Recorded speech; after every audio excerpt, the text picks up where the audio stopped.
بسم اللہ الرحمن الرحیم۔ السلام علیکم دوستو، دنیا بھر کی خبروں میں آج آپ سنیں گے، لیکن اس سے پہلے اگر ہو سکے تو لائک اور سبسکرائب کا بٹن ضرور دبا لیں۔ شکریہ۔ مقبوضہ علاقوں میں نیتن یاہو سے نفرت میں اضافہ۔ عمران ریاض ہمارے پاس نہیں ہے، ISI۔ روس کی ایٹمی تنصیبات پر یوکرین کا حملہ ناکام۔ ملٹری ایکٹ کے تحت 16 ملزمان کمانڈنگ آفیسر کے حوالے۔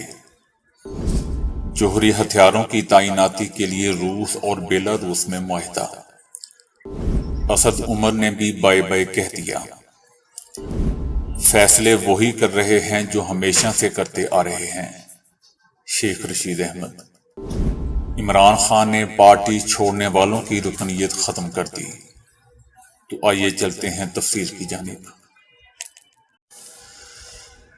اسرائیلی میڈیا کے تازہ سروے سے ظاہر ہوتا ہے کہ مقبوضہ فلسطینی علاقوں میں نیتن یاہو سے نفرت میں اضافہ ہو گیا ہے اور لوگوں کی اکثریت ان کے وزیر اعظم رہنے کی مخالفت کر رہی ہے۔ صہیونی حکومت کے چینل 13 کے سروے کے مطابق اگر مقبوضہ فلسطینی علاقوں میں صہیونی پارلیمنٹ کے انتخابات منعقد ہوئے تو نیتن یاہو کی سربراہی میں لیکوڈ پارٹی کو شکست ہوگی۔ نیتن یاہو سے نفرت میں ایسی حالت میں اضافہ ہو رہا ہے کہ جب مقبوضہ فلسطینی علاقوں کے باشندوں نے ہفتے کے روز مسلسل 20ویں ہفتے صہیونی وزیر اعظم نیتن یاہو اور ان کے عدالتی اصلاحات کے بل کے خلاف مظاہرے کیے۔ 1.5 لاکھ سے زائد اسرائیلی لوگ نیتن یاہو کی حکومت اور ان کی عدالتی اصلاحات اور بغاوت کے خلاف مختلف شہروں میں سڑکوں پر نکل آئے۔ نیتن یاہو کی عدالتی اصلاحات کے خلاف احتجاج جاری رہنے کی وجہ سے وہ اس منصوبے کو عارضی طور پر روکنے پر مجبور ہو گئے ہیں۔ عدالتی قانون کی اصلاح سے موسوم نیتن یاہو کی کابینہ کے بل میں عدلیہ کے اختیارات کو کم کیا گیا ہے اور اس کے مقابلے میں انتظامیہ کی طاقت کو بڑھا دیا گیا ہے۔ ہائی کورٹ میں اینکر عمران ریاض کی بازیابی سے متعلق درخواست کی سماعت میں ڈپٹی انسپکٹر جنرل انویسٹیگیشن نے بتایا کہ ISI نے کہا ہے کہ عمران ریاض ان کے پاس نہیں ہے۔ چیف جسٹس نے کہا کہ آپ کیس کو سیاسی نہ بنائیں، سیاسی بنائیں گے تو شاید کیس سن ہی نہ سکوں، سیکرٹریز کو ہم پہلے ہی نوٹس کر چکے ہیں۔ چیف جسٹس نے مزید کہا کہ کیس کو چلنے دیں، ہمارا مقصد یہ ہے کہ عمران ریاض کو بازیاب کرا سکیں، ان کی زندگی کو محفوظ بنانا ہے۔ وکیل پنجاب حکومت نے کہا کہ آج IG پنجاب خود عدالت میں پیش نہیں ہو سکے، آج ان کی حاضری معافی منظور کی جائے۔ چیف جسٹس نے استفسار کیا کہ IG پنجاب ہیں کدھر؟ وہ کہاں مصروف ہیں یہ بتائیں، جس پر وکیل نے بتایا کہ IG پنجاب شہداء کی تقریب میں گوجرانوالہ میں ہے، اس لیے عدالت نہیں آئے۔ چیف جسٹس نے مزید استفسار کیا کہ IG پنجاب کا گوجرانوالہ جانے کا شیڈول کہاں ہے؟ ان کو کس نے بھیجا؟ وزیر اعلیٰ یا کس نے جانے کا کہا؟ وہ ریکارڈ دیں۔ DIG انویسٹیگیشن نے عدالت کو بتایا کہ انٹر سروسز انٹیلیجنس یعنی ISI اور ملٹری انٹیلیجنس یعنی MI نے کہا ہے کہ عمران ریاض ان کے پاس نہیں ہے۔ عمران ریاض کے والد نے عدالت کو بتایا کہ میرے بیٹے نے ایک وی-لاگ کیا جس پر اسے انتقام کا نشانہ بنایا گیا۔ چیف جسٹس نے ریمارکس کیے کہ یہ تو ذریعہ معاش بن گیا ہے کہ جتنے بڑے الزامات لگائیں اتنے پیسے آتے ہیں۔ جائیں قرآن پاک پڑھیں اور دیکھیں کہ قرآن کیا کہتا ہے۔ عدالت نے عمران ریاض کے وکلاء کو آج پولیس کی ٹیم سے ملاقات کرنے کی ہدایت کی اور کہا کہ پولیس ٹیم سے ملاقات کر کے جو شواہد آپ کے پاس ہیں وہ انہیں فراہم کریں۔ بعد میں عدالت نے سماعت ملتوی کر دی۔ روس نے کہا ہے کہ روس کی ایٹمی تنصیبات پر یوکرین کا تخریب کارانہ حملے کا منصوبہ ناکام بنا دیا گیا ہے۔ یوکرین کی خفیہ ایجنسیوں کے ذریعے روس کی ایٹمی تنصیبات پر حملے کے منصوبے کو ناکام بنا دیا گیا ہے اور 2 روسی شہریوں کو بھی اس سلسلے میں گرفتار کیا گیا ہے جو یوکرین کے ساتھ تعاون کرتے ہوئے روس کی ایٹمی تنصیبات میں دھماکہ کرنے کی تیاری کر رہے تھے۔ روس کے ایٹمی بجلی گھروں پر حملے کر کے روس کے اقتصاد اور اس کی پوزیشن اور ساکھ کو سنگین نقصان پہنچانا تھا۔ اور ان حملوں سے ایٹمی ری ایکٹر بند ہو جاتے اور ایٹمی بجلی گھروں کے کام میں بھی خلل واقع ہو جاتا۔ دوسری جانب یوکرین نے بعض افریقی ملکوں سے اپیل کی ہے کہ وہ یوکرین جنگ کے بارے میں غیر جانبداری کو ختم کر دیں۔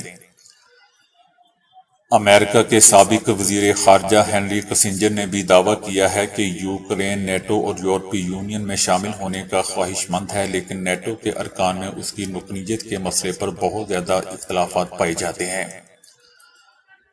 اخبار نیو یارک ٹائمز نے ایک رپورٹ میں دعویٰ کیا ہے کہ امریکہ یوکرین کو روس پر حالیہ ڈرون حملے کا ذمہ دار سمجھتا ہے۔ اس سے پہلے روس نے صدارتی محل پر یوکرین کے ڈرون حملے کو ناکام بنانے کا اعلان کرتے ہوئے کہا تھا کہ روس اس حملے کو صدر پوٹن پر قاتلانہ حملہ تصور کرتا ہے اور وہ اس پر جوابی اقدامات بھی ضرور کرے گا۔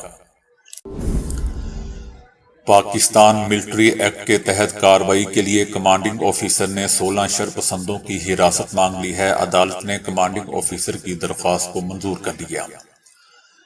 عدالت نے 16 ملزمان کو کمانڈنگ آفیسر کے حوالے کرنے کا حکم دے دیا ہے۔ لاہور کے جناح ہاؤس میں جلاؤ، گھیراؤ اور توڑ پھوڑ کے مقدمے میں بڑی پیش رفت سامنے آئی ہے۔ عدالت نے قرار دیا کہ ملزمان آفیشل سیکرٹ ایکٹ کے تحت قصوروار پائے گئے ہیں۔ کمانڈنگ آفیسر کے مطابق ملزمان کے خلاف آرمی ایکٹ 1952 کے تحت ٹرائل ہوگا۔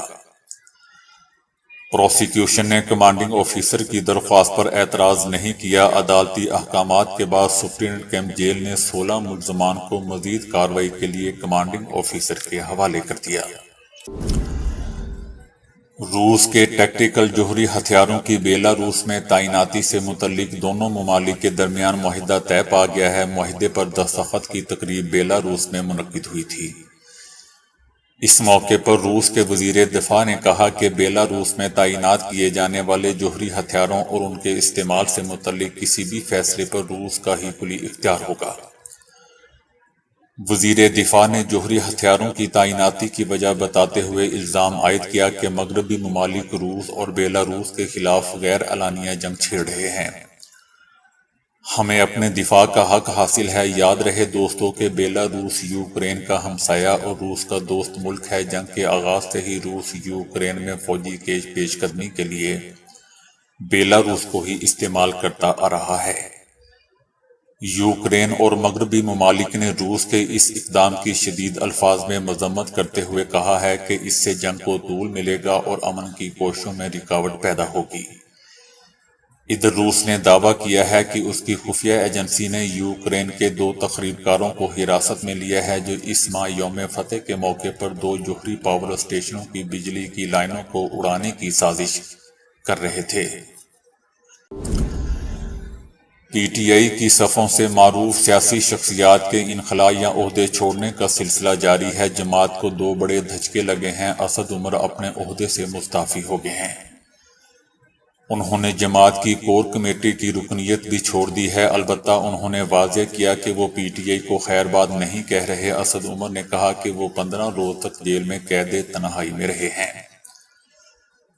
انہوں نے 9 مئی کے واقعات کی مذمت کی اور کہا کہ یہ ملک کے لیے اس وجہ سے بھی خطرناک تھے اور ان میں فوج کی تنصیبات پر حملے کیے گئے تھے۔ یہ ایک لمحہ فکریہ تھا۔ انہوں نے ان واقعات کی شفاف تحقیقات پر زور دیا اور کہا کہ ان میں ملوث افراد کو سزا ملنی چاہیے لیکن بے گناہ لوگوں کی جیلوں سے رہائی ہونی چاہیے۔ ان سے پہلے دوستو فواد چودھری بھی عمران خان کا ساتھ چھوڑ گئے۔ انہوں نے پی ٹی آئی سے علیحدگی اختیار کر لی اور سیاست سے بھی فی الوقت کنارہ کشی اختیار کرنے کا اعلان کر دیا۔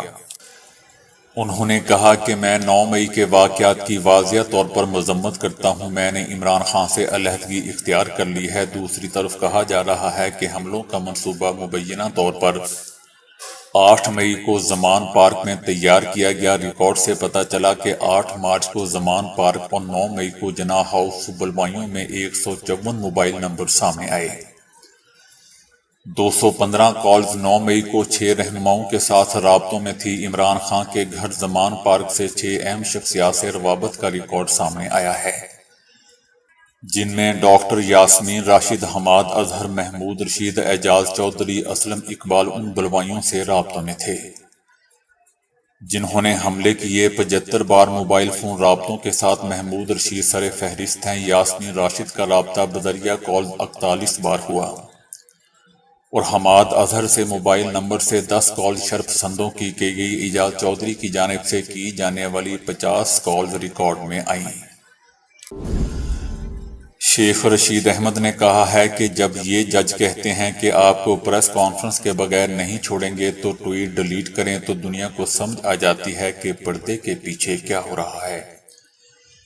شیخ رشید احمد نے کہا کہ کسی کے آنے اور جانے سے سیاست کی صحت پر کوئی اثر نہیں پڑتا، فیصلے وہی کر رہے ہیں جو ہمیشہ سے کرتے آ رہے ہیں۔ انہوں نے کہا کہ بکنے والوں کی منڈیاں لگی ہوئی ہیں، لوگوں کو صرف کیمروں کے آگے سے گزارا جا رہا ہے، کسی کے آنے اور جانے سے سیاست کی صحت پر کوئی اثر نہیں پڑتا۔ جشن منانے والے سننے کے 1 ماہ میں ان پر بھی وقت آنے والا ہے۔ سیاسی کٹ پتلیوں میں کوئی حیثیت نہیں، جو لوگ پارٹیاں چھوڑ رہے ہیں ان میں سے کوئی بھی ایسا نہیں جو پہلی بار پارٹی چھوڑ رہا ہو۔ جہاں جہاں نظریہ ضرورت جائے گا وہاں وہاں یہ جائیں گے۔ ان کا مزید کہنا تھا کہ لوگوں کے انگوٹھے کاٹتے پھر بھی موجودہ حکومت کو ووٹ نہیں پڑیں گے۔ انہوں نے ایک مرتبہ سپریم کورٹ پر حملہ کیا، دوسری مرتبہ گھیراؤ کیا۔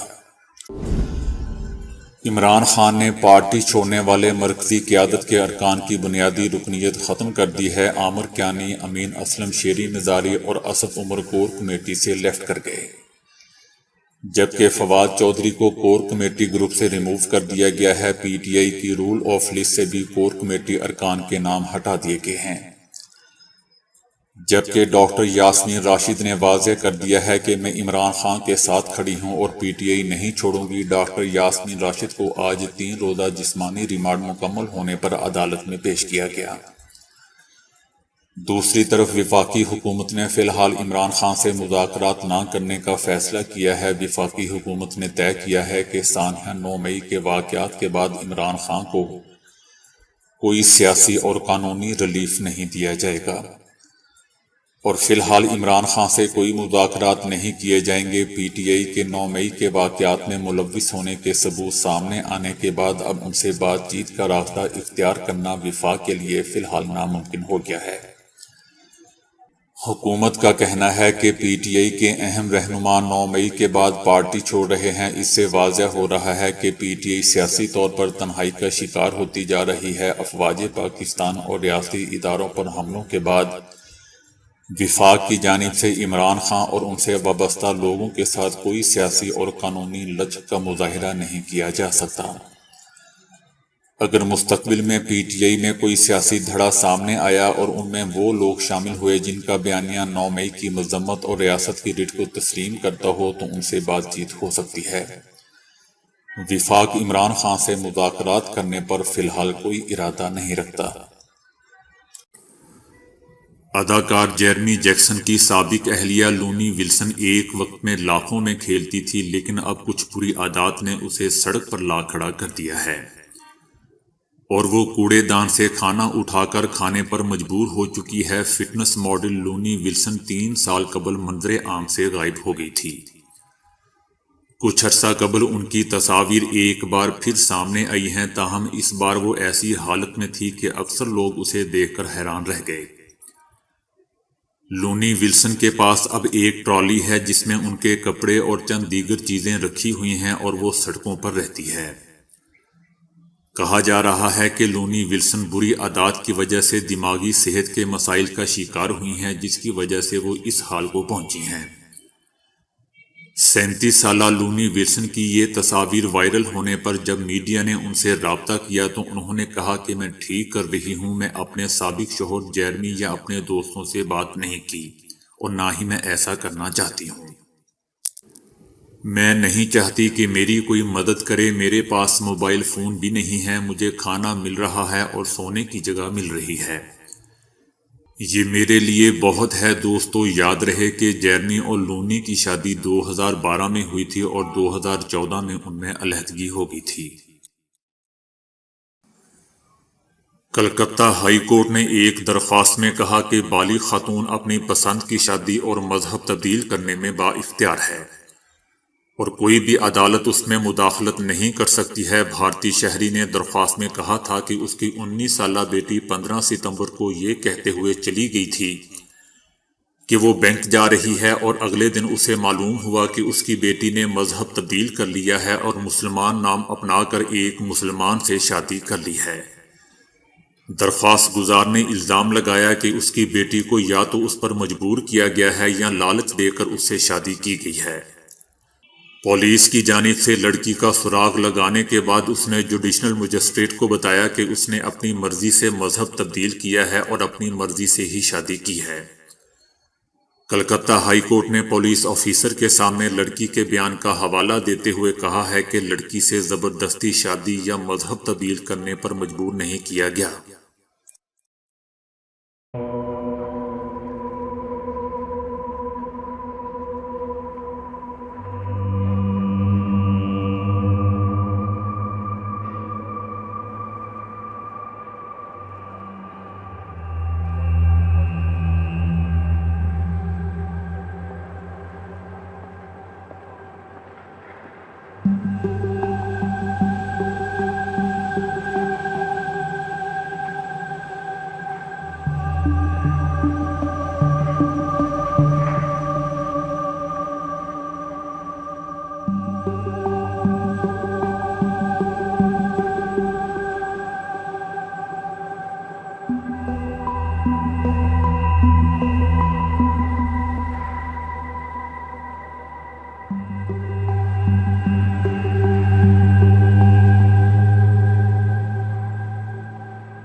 تو دوستو ابھی کے لیے اتنا ہی۔